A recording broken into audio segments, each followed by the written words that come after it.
Coach, if you want to go ahead and get started, talk about the exhibition game, where the team's at after Loyola, and then we'll open up for questions.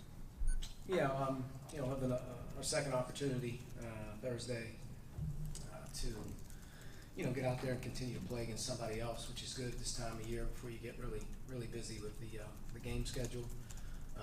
Going to give some guys some real opportunities to get in there and play. So we're excited about that. We're going to be down a few guys here potentially, just with some nagging early season injuries and some nicks and bruises. So it could put some odd combinations out there at times, but it's good for guys to get the opportunity to play. And being able to play last weekend against a Division I opponent in Loyola gave us a lot of feedback just in terms of what we got to keep working on and how we got to continue to get better at this time of year. And so it's that time of year. We're excited to be playing. Okay, first question. You mentioned you're going to be without some guys. Who are those guys going to be? Who's not going to be available tomorrow? It's still to be determined, but I think Devontae Green and Race Thompson will for sure be out. They're limited right now. Devontae's got a thigh bruise and Race has a groin. And then from there, we may have a couple other guys that we're just kind of looking at to see how they feel here today. So they could be in, they could be out. But I think Devontae and Race probably will go for sure on Thursday.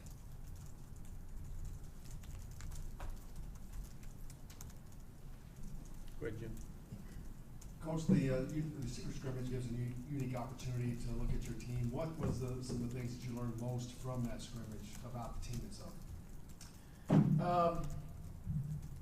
I think the one thing that was really unique is when you play in those scrimmages, you don't really have a chance to scout. You don't know what they're going to do, so you're really kind of just relying on yourselves and the habits and some of the things that you're doing every single day to be good against the unexpected.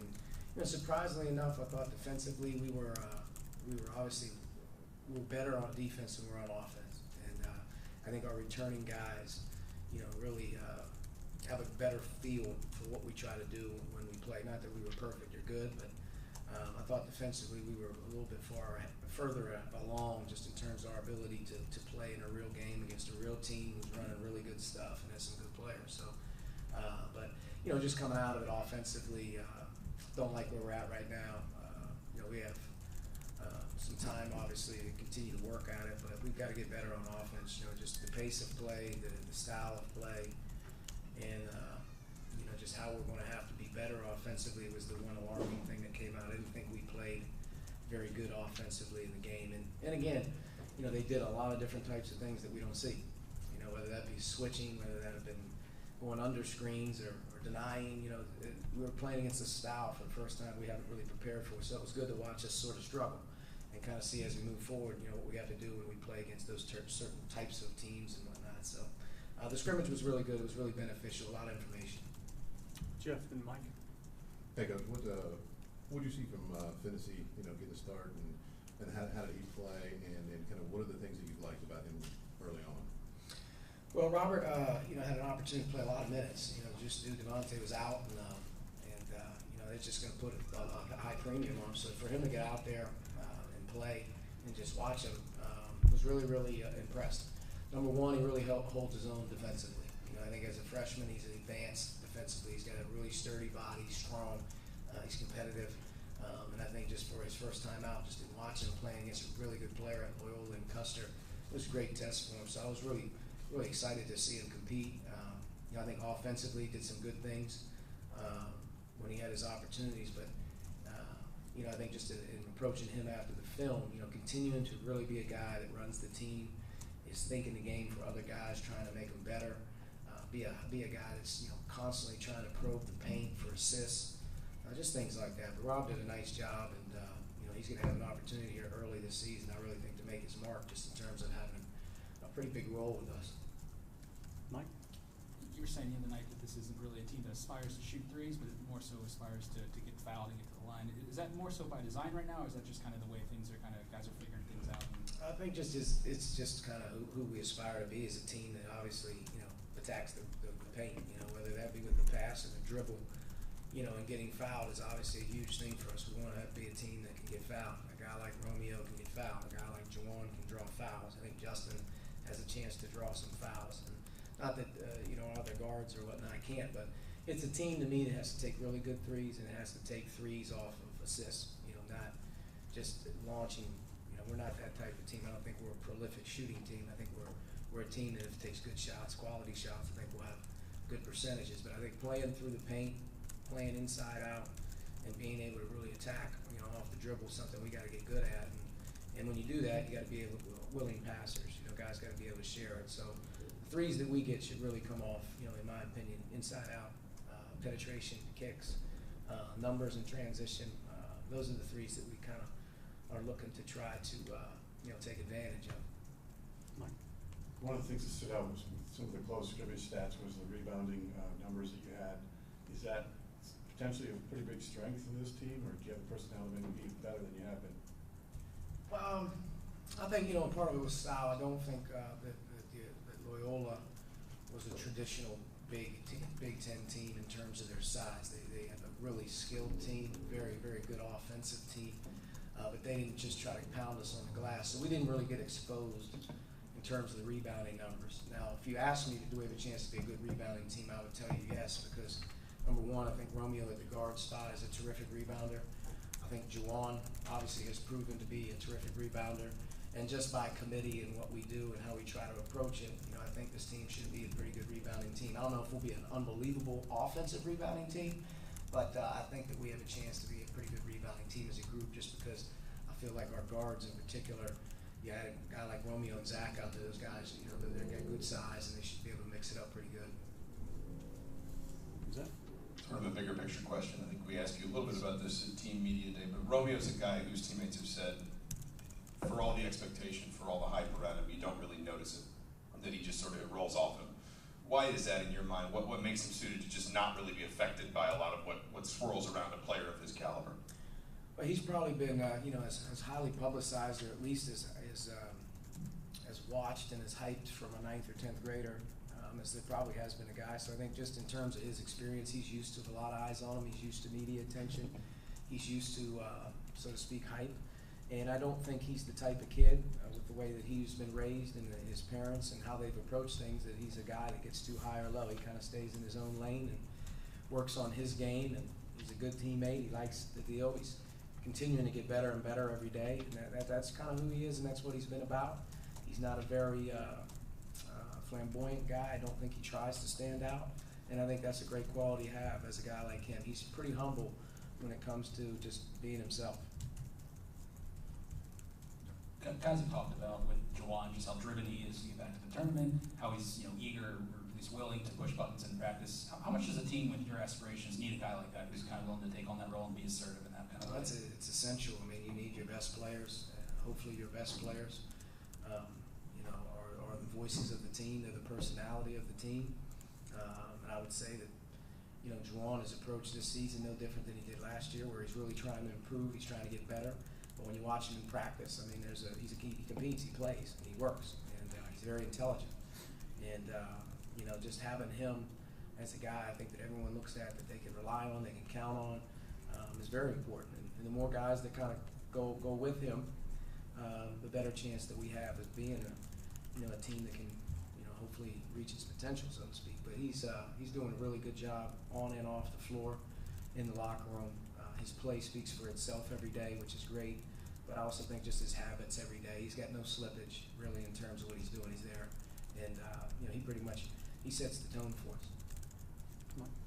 Archie, you look at not just the expectations on Romeo, but on this whole freshman class. I think when you talk to them about what tomorrow night's going to be like, or Monday night's going to be, or I'm sorry, Tuesday night is going to be like here, what do you tell them, and how do you try and advise them? Well, the biggest thing is just do your job. Do what we're asking you to do every day, and be good at that. You can't, on game day, all of a sudden turn into some, Superman. And I think the one thing is all the freshmen are at different levels in terms of their learning, in terms of where they're at as a player. All of them have so much room to grow and develop that they can continue to get better. And I think their roles early could be one of which that maybe changes throughout the course of the season, just based on experience level that they're able to get now that they start to play in some games, or they're getting the game action. But for us, we always have that all hands on deck mentality, and it doesn't really matter. We gotta work to get the job done. I think there'll be some jitters tomorrow. There usually is when you play in front of the crowd for the first time, but I thought our guys were really serious on Sunday. I mean, it was a really good approach for us. I thought our guys really were prepared to play. They were ready to go on Sunday when we scrimmaged, which sometimes in a closed scrimmage you don't get that intensity because there's no people there. But I thought we really did a pretty good job of just having a really good mindset. So hopefully that stays the same, and those guys just gotta stay with it. You touched on the offensive rebounding a little bit earlier. How much of an emphasis do you place on offensive rebounding versus getting back in transition defense? And then on the note of three-point shooting, maybe beyond Romeo, who do you see as guys that can knock down those shots? Yeah, rebounding is a delicate balance because I think, if you ask me what's more important, it's definitely transition defense and being able to get back and not give teams easy baskets. I think that if you're going to go, you got to really hold those guys to a standard of going. And, typically we'll have 3 guys going to the glass at all times. But, it's odd because, you have a guy like Romeo who's a terrific athlete, he's a great rebounding guard, but, you lose some of that floor balance every once in a while when that happens. So we have to continue to really teach our guys on what we're doing when the shot goes up. That's important. But we should be a team, I think, that has a decent chance to rebound the ball. We pay attention to it, but definitely the getting back is of the utmost importance. Shooting's, it's always early in the season. You never really know where you're going to go in terms of shooting the ball just because you hope the quality of your shot gets better. Right now the quality of the shot probably isn't as good as it gets as you get more experience playing. But, I think that, all of our perimeter guys gotta have confidence. I think Robert and Devontae, Al, Romeo, those guys should feel confident when they shoot. Zach's a much improved shooter when he has an opportunity. And, Evan Fitzner's a guy I think that's one skill you can see very early on he's going to be able to bring to the table. And, I wouldn't be surprised if Justin and Juwan don't play a little bit differently just in terms of their perimeter game. But it's something that's going to be evolving. We got to take good shots, I think, number one. And if we do that, we have a chance. But we got to be a better shooting team than we were a year ago. That's obviously, that's something that's it's on top of it's on our minds right now. Okay, Jeff, Stu, and then Zach, and we're done. What did Jerome Hunter do to get the gold jersey? He made a lot of shots. He did. He made a lot of shots. And, sometimes just having a guy that, really strings a couple practices together to score the ball, he did. That's what he did. He had a great week of practice just in terms of shooting it and being able to, in our scrimmages or in our segments of live action, being able to get shots to go down. It's something I think that he'll bring to the table as a scorer here eventually. At a time, he's a big guy who can shoot the ball just in terms of being able to get it off. So he made a lot of shots. Along those same lines, 2 of the first 3 recipients of the gold jersey are members of the freshman class. How encouraging is it to you to see young guys stepping up like that? Yeah, there's some competition right now going on. I think, part of it is, Juwan has really set the tone. I think some guys are aware right now that he's set the tone on how he's going to do things. I think maybe him missing a practice or 2 may have led to a gold jersey going to one or the other one. Just maybe he didn't have that extra day. But it is encouraging to watch some guys in practice be able to top the list. And we've had multiple guys really just start to nip at the heels of a couple different people. So it's good that we have some competition. It speaks really volumes as you get to that first opportunity to play, whether it's tomorrow or Sunday, about who's in the game the most and who's getting it done. It kind of speaks to who is getting it done really in practice. So we hold it to our guys to pay attention to it and to be aware, and I think they are. They're proud of it. I know Romeo and Jerome both were really proud that they were able to get the jersey. Zach. You may have ducked in just a minute late, but I know you've been careful with Duran through this whole process, even going back to last winter.